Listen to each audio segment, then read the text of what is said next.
Chapter 1. Abrams, to be called Abraham, comes into the world a hard way.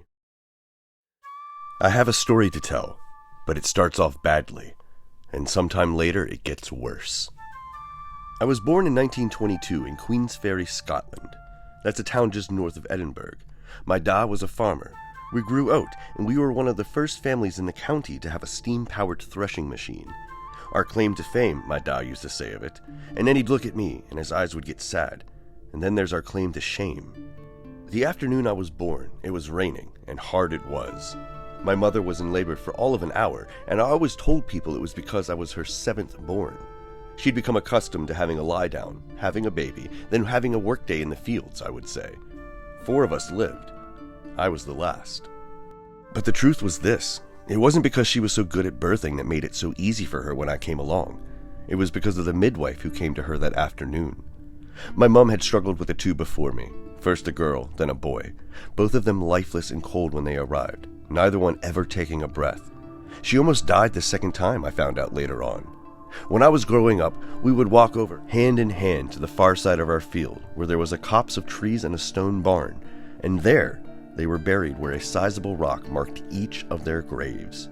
Da had put them in the ground while Mum stayed in bed, grieving or tending my 2 older brothers. Come the night before I came, 2 months earlier than expected, my mum wept and carried on in the darkness. She knew there was a good chance I wouldn't make it to my first breath, and she'd lost faith. She begged for help from the wrong kind that night, whispering it to the wind while she stood outside the door, and when she laid her head down to sleep, the midwife heard.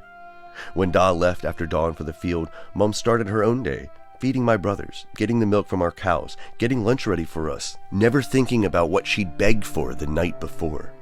When Da came back for stew around midday, he commented that she looked a little thinner than she had the day before, never thinking much about what he was saying.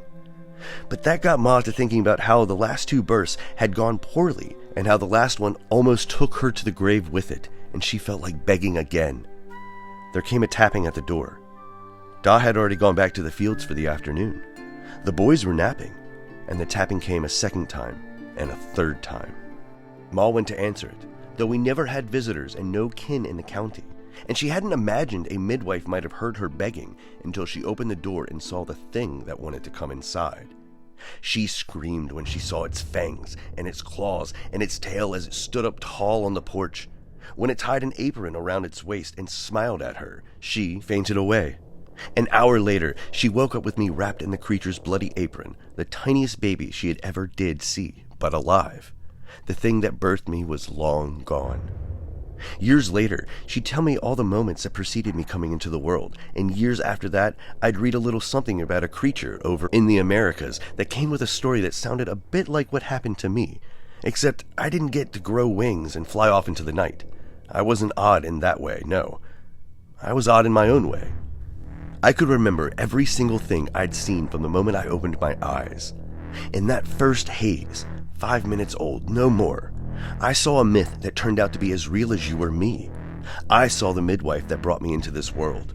I saw a cryptid, and I would remember it right up until this very minute. That smile it gave my mum was the same smile it shone down on me before it clip-clopped out the door of our house and disappeared into the rain.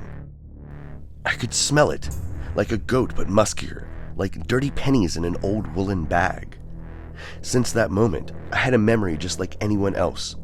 Most of us can remember back to being 4 or 5 years old, but I can remember all the way back to 4 or 5 minutes old. I've forgotten things over the years, but because of how I began, I saw many, many other things in my life that I'll never, ever forget. I saw a cryptid in that terrible midwife, and I've been seeing cryptids ever since.